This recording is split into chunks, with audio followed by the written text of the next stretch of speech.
Boa tarde, Grau. Fala, meu amigo Henrique. Muito boa tarde. Tudo bem?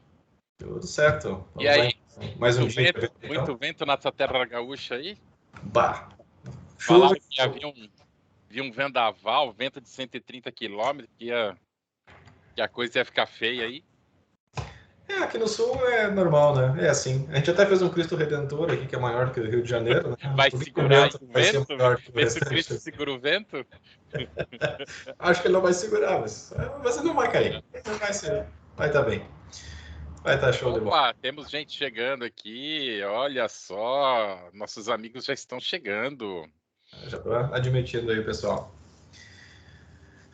Então, uma apresentação nossa inicial, né, Grau? Como de costume. Nosso Vamos lá, vamos lá. que nós formamos aí, vamos dizer, decorrendo dos nossos grupos de WhatsApp ali, que nós formamos de longa data já, através do Ah, Expert, né? já estamos ficando velhinho aqui já. Ou, Daqui a pouco vira Jurássico esse negócio aqui, né? então, estamos com essa iniciativa aí do nosso COP TI, vamos produzir conteúdo. Né? Desde 2015 aqui, essa turma se reuniu aí por acidente, né? Quer dizer, na realidade somos, graças a uma iniciativa aí da Dell aqui no Brasil, com esse, quando nós foi formado aí o programa Dell Experts, numa das ocasiões aí a gente se encontrou aí num dos almoços, e aí surgiu aí um grupo de empresários aí, de consultores de TI, e fomos nos encontrando, fomos tropeçando, fomos criando aí algumas iniciativas para de colaboração, Uhum. dentre elas aí o TI, Cerveja, Pizza e Bobagem, depois as reuniões que o Henrique fez aí no Rio Grande do Sul, Meeting.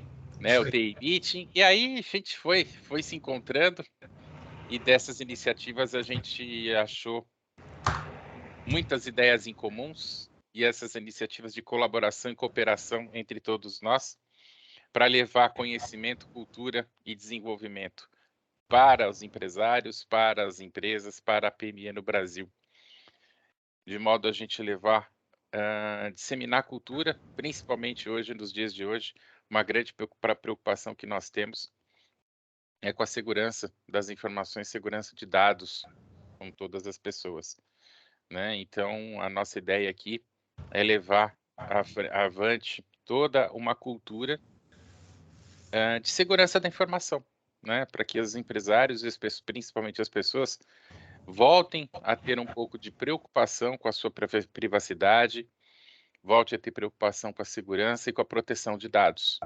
E para que isso aconteça, a gente foi buscar conhecimento, né? Isso é a base de tudo, né? E esse conhecimento a gente foi buscar em instituições internacionais, que afinal de contas têm aí padrões estabelecidos, né? E que as nossas empresas aqui vêm utilizando esses padrões para que a gente possa disseminar esse conhecimento, né? Para que a gente vai reinventar a roda, né? Então a ideia aqui é que esses padrões sirvam de conhecimento e que sirvam de parâmetros para que a gente utilize em nossas empresas, utilizem como base para as nossas consultorias.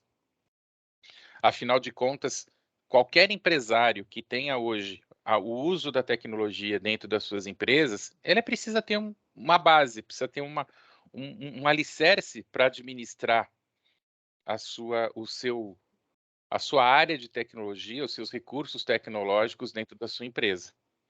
Então, como é que ele pode fazer isso, né? A nossa ideia é levar esse conhecimento, disseminar esse conhecimento para os pequenos empresários no Brasil.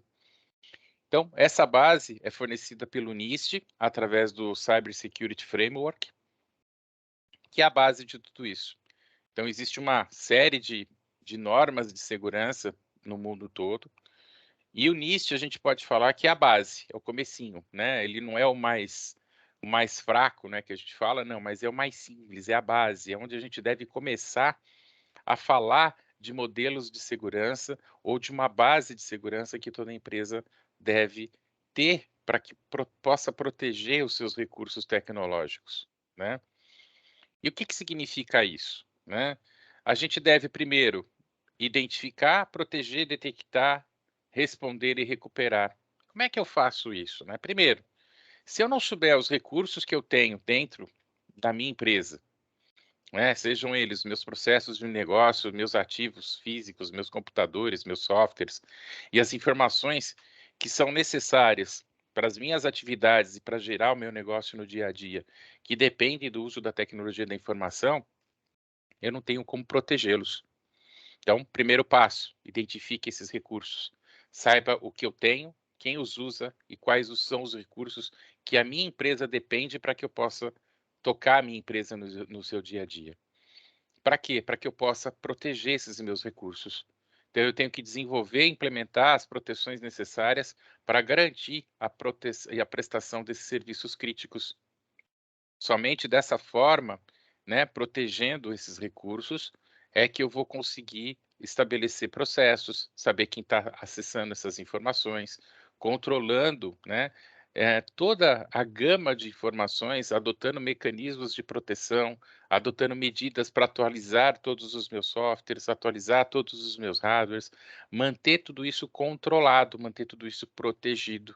Isso não é uma atividade que deve ser feita de vez em quando, deve ser feito de forma contínua, porque os ataques cibernéticos acontecem todos os dias, né? E eu só consigo identificar se eu estou ou não sendo atacado se eu tenho formas de detecção, se eu consigo detectar se eu estou sendo atacado. Então eu tenho que ter ferramentas e instrumentos que me ajudem a desenvolver e implementar atividades adequadas para identificar as ocorrências de ataques cibernéticos. Então, todos os dias eu tenho que ter ferramentas que me alertam. Como se eu estou ou não sendo atacado. Eu posso dizer para vocês com toda certeza, todos nós somos atacados todos os dias, né? A única diferença é se eu quero ou não ter consciência desses ataques e quais são as medidas que eu faço diariamente para mitigar esses ataques. Se eu tenho um antivírus, se eu tenho um anti-malware, se eu tenho um firewall, quais os recursos que eu tenho utilizado diariamente para me proteger desses ataques. E à medida que eu tenho detecção desses ataques, que eu tenho noção dos ataques que estão acontecendo, qual é a minha resposta? Como que eu estou preparado? Eu, a minha empresa, minha equipe, meus profissionais, todas as pessoas que utilizam dos meus recursos tecnológicos dentro da minha empresa, e dos meus parceiros, se eles estão preparados para responder esses ataques cibernéticos. A resposta não precisa ser nada muito sofisticado. O primeiro passo é ter consciência, é capacitar as pessoas para identificar e me prevenir desses ataques. O primeiro passo, por exemplo, é saber se eu tenho uma senha segura, se eu tenho periodicidade, por exemplo, na troca de uma senha. Se eu for atacado, o que eu devo fazer? Desligar o computador, puxar o cabo da tomada, puxar o cabo da rede, ligar para o meu fornecedor, ligar para o meu suporte técnico? Qual é a minha resposta a esse ataque, né? E uma vez que eu detectei essas respostas, que eu soube atuar para mitigar esse ataque cibernético, a esse evento, uma vez detectado, como que eu faço para recuperar o meu ambiente, né? Como é que estão as minhas rotinas de backup? Quanto tempo eu vou levar para recuperar e ter acesso às minhas informações? Ou seja, qual o meu plano de resiliência, né, para restaurar quaisquer capacidades de serviços que foram prejudicados devido a um ataque, a um evento de cibersegurança. Então, esses são os 5 primeiros passos, né. E existem alguns modelos que ajudam a gente a detectar, né, e a entender esses passos. E eles são proporcionais ao quê? Ao tamanho, o porte e ao tipo de informação que as empresas manipulam e utilizam no seu dia a dia. Então, estar consciente, ter ciência do que eu preciso administrar, é esses os conceitos que a gente vai procurar trazer para todos os nossos empresários, para toda a nossa comunidade, ao longo dessas próximas semanas e, principalmente, uma vez por mês, os nossos workshops. Então, gravem bem essa data. Toda última sexta-feira do mês, nós estaremos aqui fazendo um workshop por volta das 14, entre 14 e 15 horas até as 18 horas. E depois teremos um happy hour aí, aqui em São Paulo, com presencial. E para quem não puder, vai ser virtual. A gente vai estar dividindo aí, fazendo tudo uma dinâmica aqui para que todo mundo possa participar desses nossos eventos. Esse é o nosso objetivo, para que a gente possa estar juntos aqui, discutindo esses assuntos e podendo desenvolver todo um trabalho, todo um conceito de disseminação de conhecimento. Então, se eu sou uma empresa de pequeno porte, de pequeno médio porte, que estou começando a querer entender esses controles, esses pontos de controle, eu tenho aqui 56 pontos de controle que eu posso começar a gerenciar. Se eu já sou uma empresa já de um médio porte, que eu já tenho aí uma equipe de TI, por exemplo, interna, ou que eu tenho uma empresa que toma conta, ou que eu já lido com alguns dados mais sensíveis, eu tenho mais 74 pontos que eu posso administrar dentro do meu ambiente tecnológico. Se eu já sou uma corporação maior, que eu faço, por exemplo, transações financeiras, que eu sou submetido a um processo de auditoria, que eu tenho aí, por exemplo, transações financeiras ou dados relativos a pessoais, relativos à saúde, por exemplo, eu posso ter que ter mais 23 controles. No total, são 153 controles que eu posso submeter aí à minha área tecnológica para fazer a prevenção e o gerenciamento a respeito de ataques cibernéticos. Então, em resumo, esses são os assuntos que a gente vai tratar aí ao longo de 18, estamos tratando, né, aliás, ao longo de 18 semanas, mais ou menos. Henrique, o que a gente vai falar hoje, Henrique? Perfeito, Grau. E hoje, então, nós vamos falar então do terceiro ponto de controle, que é proteção de dados. Justamente o que a gente vem tratando, que é aquela velha premissa, né? O bem mais precioso é o dado, né? E esse controle trata exatamente sobre isso. Não tô a fim de falar sozinho desse assunto, não. Vou botar a gente na fogueira aqui. Traz o Gledson para conversa. Vamos botar a gente na fogueira aqui hoje. Tô ligando o microfone de todo mundo aí. Vamos botar a gente nessa fogueira aqui. Está muito calmo, muito Márcio, quieto esse negócio. Vamos bater um papo aí, pessoal. Vamos bater um papo sobre isso aqui. Quando a gente fala de proteção de dados, né? Então, vamos falar desse tema aqui, que é bem interessante. E a gente precisa ter o quê? Como é que a gente protege os dados dentro de uma rede? Como é que a gente vai fazer a gestão desses dados, né? Então, vamos falar um pouco dos itens aqui que normalmente a gente precisa fazer dentro de um ambiente. Primeiro, a gente precisa estabelecer e manter um processo de gestão desses dados. O famoso controle quem acessa o quê, né? Ou seja, a gente admite profissionais dentro da empresa, a gente demite profissionais dentro da empresa, a gente estabelece o que as pessoas podem ou não podem acessar dados dentro de uma empresa. A gente deve manter um inventário dos dados. Quais são as pastas, o que está sendo armazenado dentro daquelas pastas, o que está sendo, né, que informação que a gente está trazendo dentro para a empresa e, afinal de contas, se aqueles dados eles têm vida útil. Por quanto tempo eu preciso armazenar, controlar, reter ou não esses dados, né? E configurar essas listas de acesso. Afinal de contas, se eu vou ter que reter, seja por uma necessidade ou seja pelos aspectos legais, eu preciso manter isso daqui, essa lista controlada, eu preciso manter esses controles ativos, né? Como é que eu faço o descarte de tudo isso? Como é que eu vou descartar esses dados, essas informações? Como é que eu vou fazer o descarte dessas informações, controlar o que foi descartado e assegurar que isso foi feito de uma forma segura?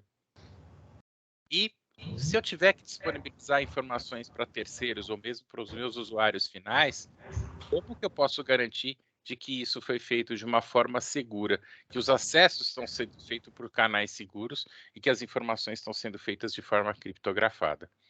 Então, de uma forma geral, é isso que a gente precisa fazer para que os dados estejam acessíveis, melhor dizendo, de uma forma segura.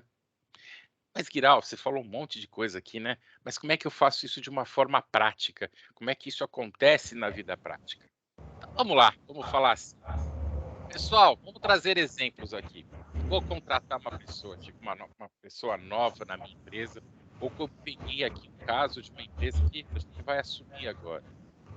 Normalmente, Henrique, como é que você, quando chega numa empresa e você vai lá mapear os dados ou entender como é que essa empresa funciona, como é que você procura entender a estrutura de dados dela, como é que funciona a hierarquia dessa empresa para acesso às informações? Tem que ser feito toda uma análise, né, Grau, da estrutura de dados do cliente, tem que saber o fluxo de dados, né, para montar ali a hierarquia de permissões, né. Se entra um jovem aprendiz ou um estagiário na empresa, ele vai ter acesso a todo o conteúdo, todos os dados, a todas as informações que a empresa armazena? Não, né? Você precisa respeitar essa hierarquia e ter essa lista com esse controle, né? Então é um processo um pouco não, diria até bem trabalhoso, mas extremamente crítico para saber a sensibilidade desse dado e quem faz o quê. Aí eu vou fazer uma pergunta para você que sempre fazem para nós. De quem é a responsabilidade de fazer esse trabalho? Da empresa de TI ou dos profissionais da empresa? Então, e aí, Gleidson, Márcio, Alexandre, participem aí, microfones estão liberados. O que vocês acham? Ninguém? Zé Grau, eu acho que é do cliente, né? É da empresa. Como é que eu vou lá e vou dizer se um dado ali que eu utilizo, vou dizer para o cliente, ó, esse dado você não precisa usar ele.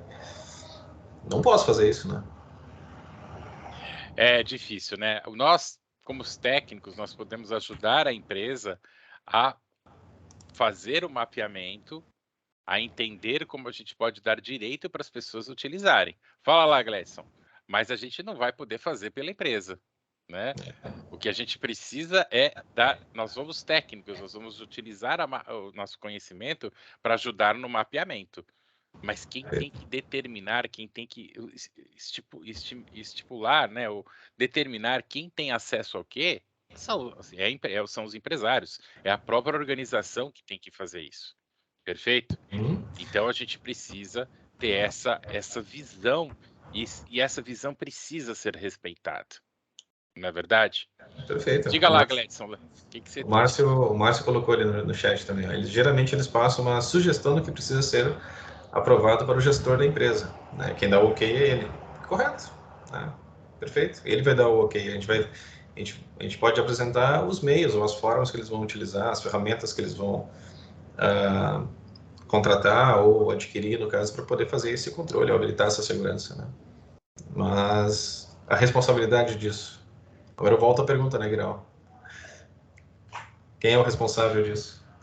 Então, o responsável disso é, com certeza, é o empresário, é a empresa, ou os gestores da empresa que vão determinar isso. E a nós cabe o quê? Organizar e ajudar nesses processos, estabelecer hierarquicamente quem é que vai liberar, autorizar esses acessos.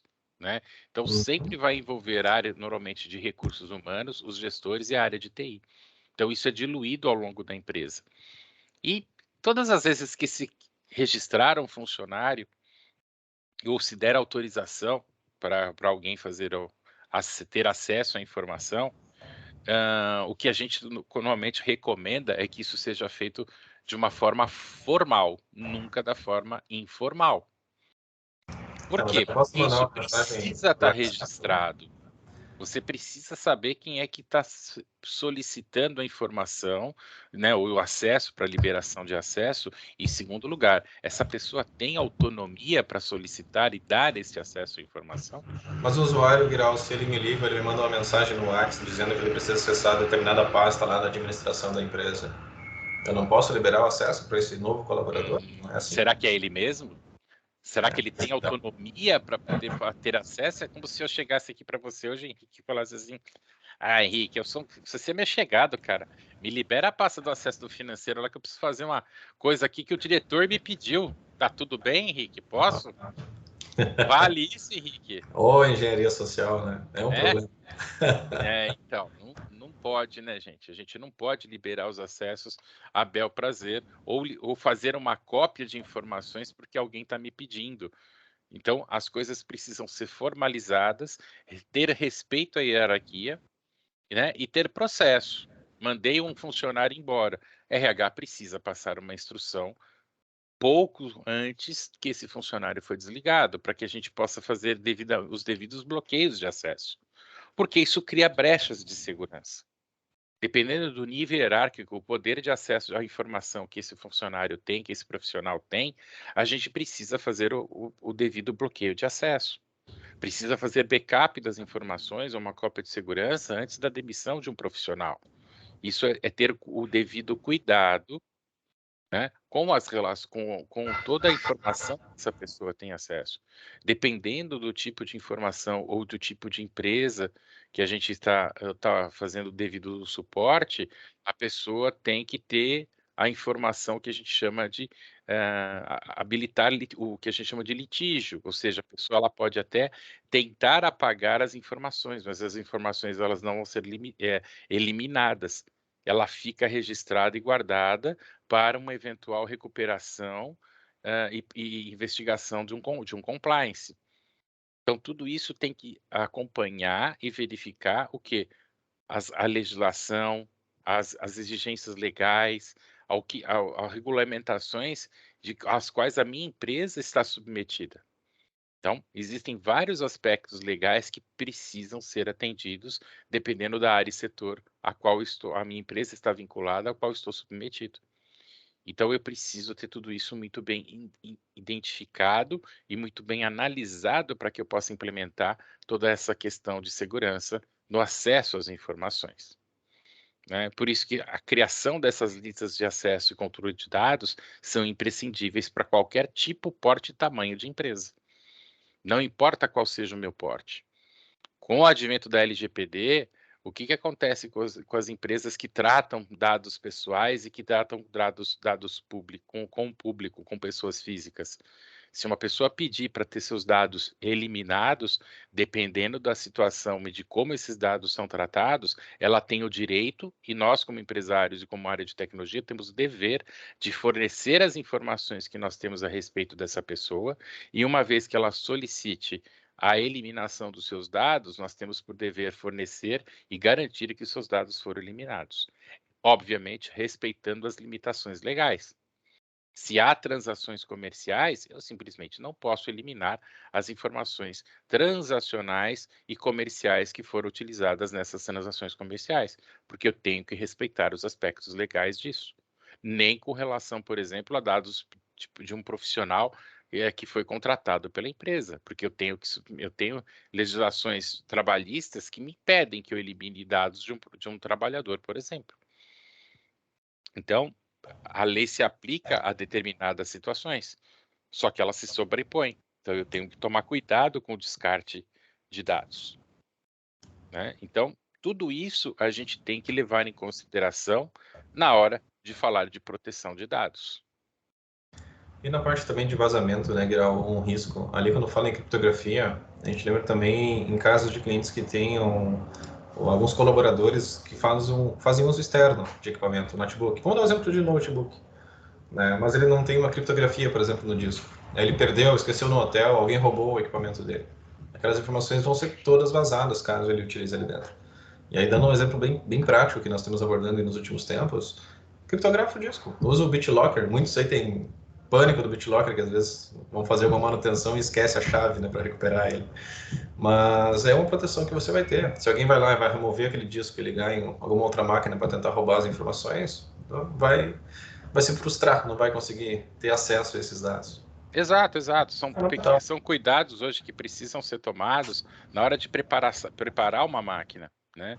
Então não é menosprezar ou falar mal de um profissional que não se atualizou, mas exigem hoje cuidados na preparação de uma máquina, na formatação, na inicialização de um computador, que precisam ser levados em consideração na hora de você preparar uma máquina com segurança.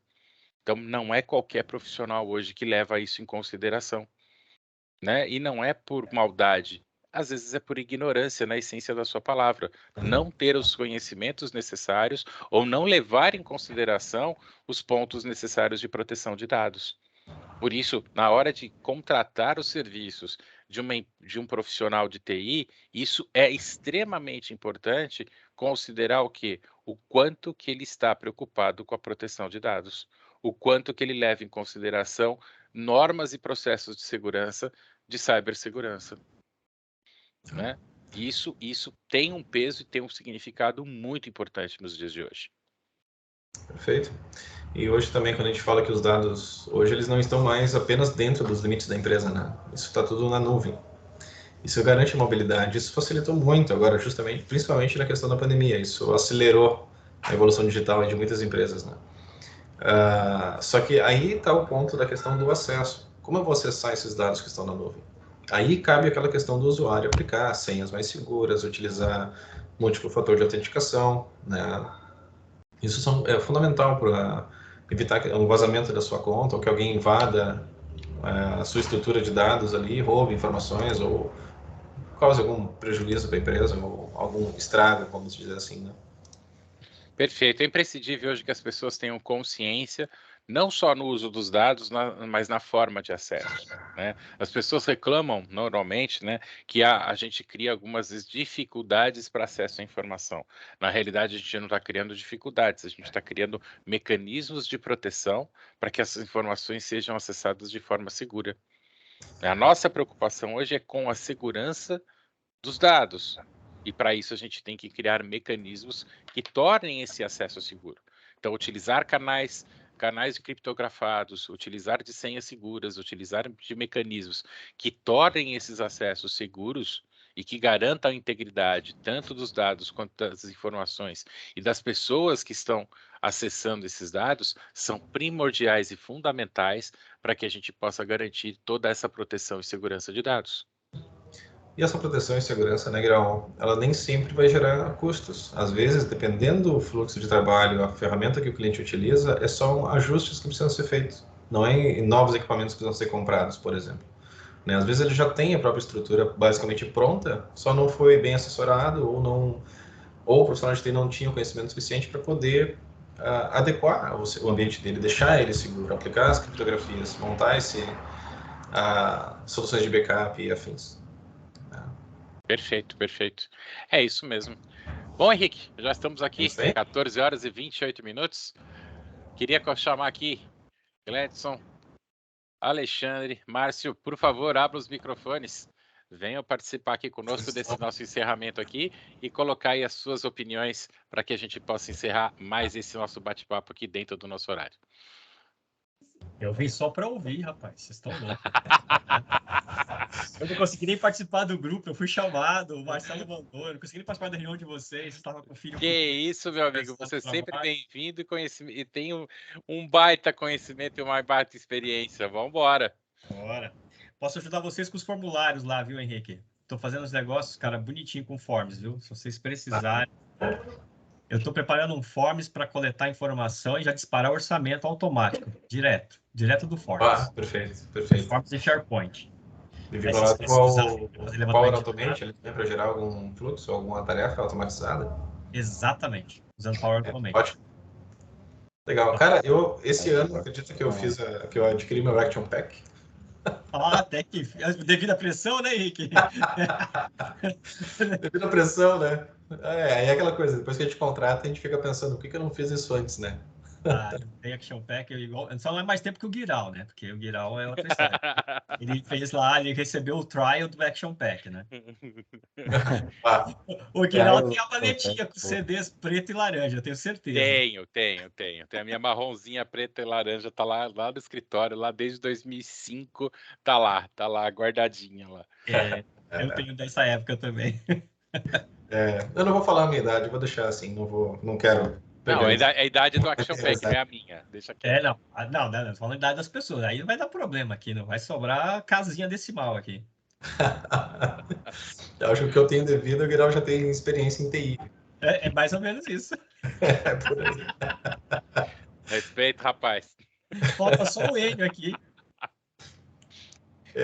Eu tô de aspirante, então, hoje, Henrique. Como é que é? Eu tô de fraldinha aqui, então, hoje. Você é mais novo que eu ainda? Mas não pode. Eu não bati 40 ainda. Não, mas tu ainda é mais velho que eu acho. Eu também não cheguei nos 40 ainda. Então tá bom. Putz, só lá que é velho, então, Guiral. Pô, vou fazer 50 Eita, já. nós. A gente já passou da casa, a gente já virou a casinha, né? Acho que vamos deixar quieto, assim, né? Acho que na época de vocês, a segurança de dados do cliente era um cadeado maior na porta da empresa. Não, era um Rottweiler, a gente deixava o Rottweiler na porta. Também. O meu pai tinha um cadeado daqueles resistente à água, trancando a caixinha dos disquetão flop. Sim, toda a proteção. Baita proteção de dados, né? Opa, era eficiente. As ferramentas que tinham na época, né? A proteção de dados era você ter 2 backups em disquetes distintos. Isso aí. Aí você tinha aquele maldito drive que arranhava a porra da mídia e você perdia os dois. Exatamente. Opa.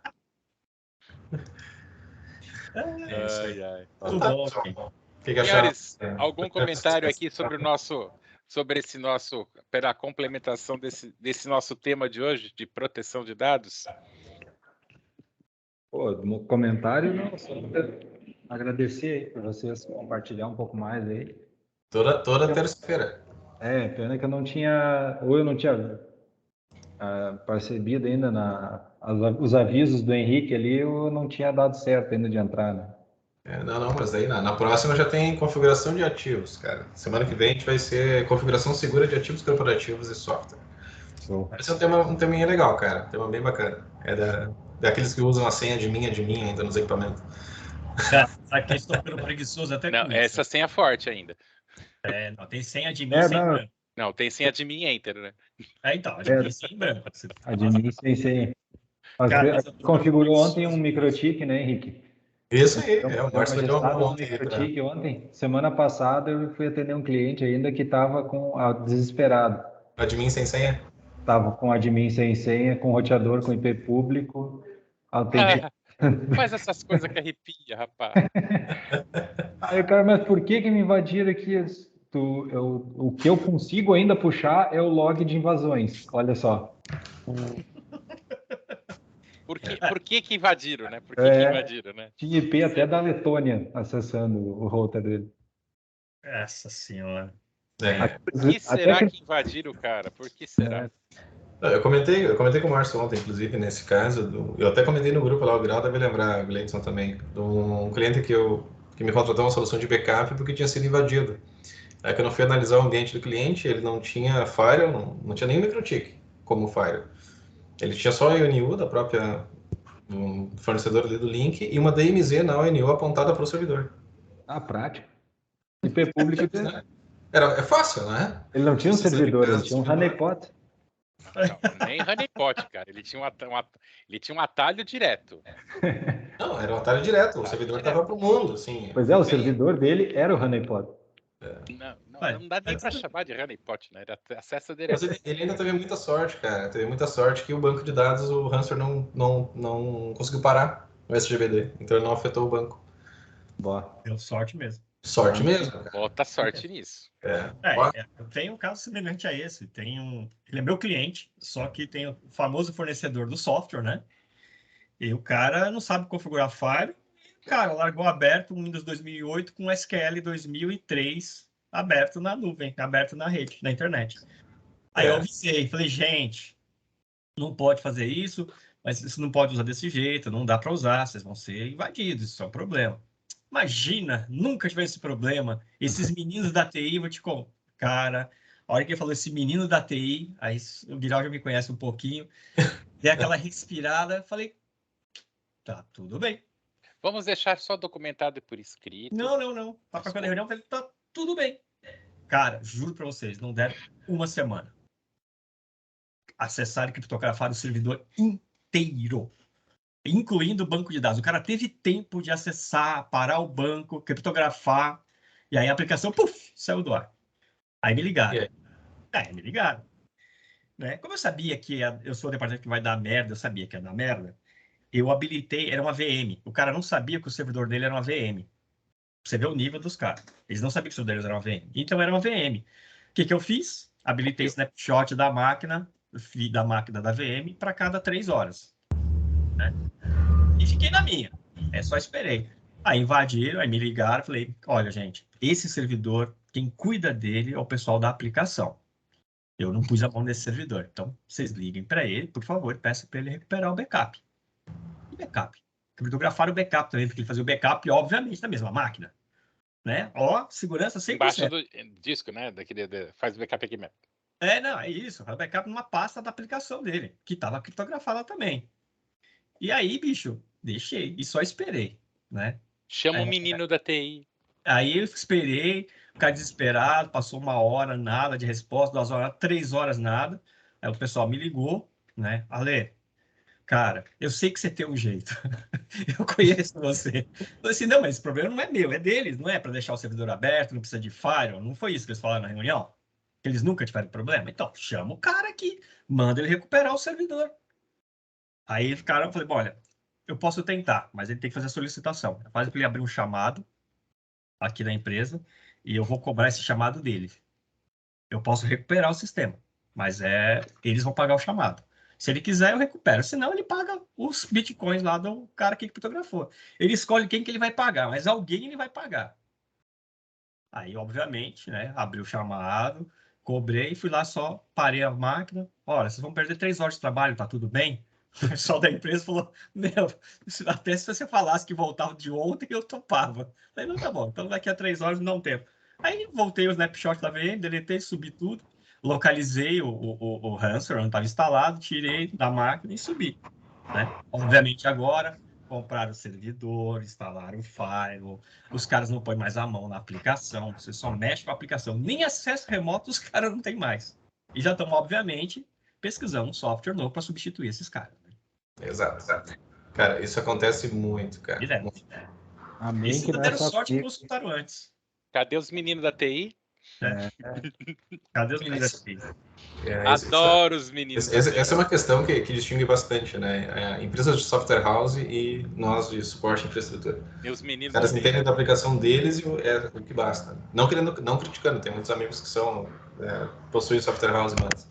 Não, mas tem Entre aspas, do né? lado, né? Não se atenta. Vezes eles entendem da aplicação deles. Não, Às vezes eles entendem da aplicação deles. Não é Pois sempre. então. Não, quando entende da aplicação, a gente convive bem. não, que nem teve outro cliente. Os mais sérios, pelo menos, pede para a infra preparar o ambiente, né? Exato. A maioria acha que não tem nem infra. Eles já podem chegar e já pedindo acesso total. Mas A primeira como coisa não que tem eles 2 fazem teras de é disco desativar para o rodar? firewall. Primeira coisa que o cara fez foi desativar o firewall. Eu vi isso. É mais fácil do que tu liberar uma Claro. regra. Né? E por que criar regra de firewall? Isso dá muito trabalho. E, cara, e olha lá, hein, não era nada muito complicado. Era o firewall da própria Microsoft, era o firewall do servidor. Não estamos falando que era um Sophos, não estamos falando que era nada, nem um MikroTik não era, não, nada disso. Era direto, só liberar as portas do Windows. Era isso. É complicado. Olha, a gente passa por uma. Tem uma situação que eu estou avaliando, inclusive, que o MikroTik vai ser vida lá para esse ambiente lá. Uma vez eu tinha debatido com vocês. Eles não têm... Bom, não vamos falar de licenciamento. O servidor deles é uma máquina montada que tem 5 VMs e roda, são os servidores, são 5 aplicações diferentes lá, que roda pelo VirtualBox. Excelente desempenho. Oh, Em HD SATA. Mas claro, você tem dúvida. Claro. Podia ser IDE, né? Tudo bem, vai. Vamos Detalhe. E aí vai dividir aplicações e colocar HD para cada aplicação, né? Que é para ficar mais fácil, né? Que se crashar HD morre só uma aplicação, né? HD SATA Purple ainda, de DVR, aquele. Que é bom. É bom. Para ficar ligado sempre. É bom. É bom. Aí eu fui fazer uma verificação lá no ambiente deles para melhorar a situação. Bom, o firewall deles não vamos nem comentar como é que era o firewall deles, né? Eu já toquei esse assunto uma vez. Era um appliancezinho, era um PC, não sei se era um PC Asus, o que era lá. Os dois links deles, as duas WAN, eles têm link, acho que é 250 MB, algo assim. Não é um link tão alto, mas as duas portas de entrada WAN são os adaptadores USB para RJ45 Fast. E a saída para o switch é um outro adaptador também Fast. USB. Gente, eu já peguei servidor Oracle. R$900 de licença por ano eles cobram do firewall. Eu já peguei servidor Oracle rodando cache em HD externo. O desempenho da aplicação era bom, né? Era uma merda. É complicado. Entendeu? Aí servidor IBM, lindo.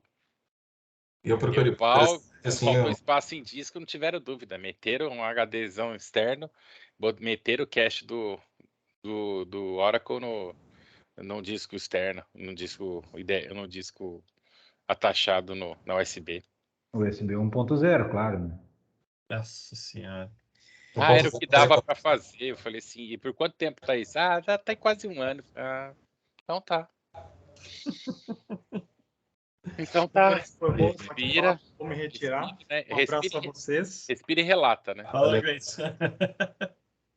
Então tá bom, gente. Então tá, pessoal. Acho que vamos encerrando também. Já deu Vamos. 45 minutos aí de live. Semana que vem temos mais uma. Vamos falar então desses equipamentos com configuração padrão aí. Excelente. Temos causa para contar, então.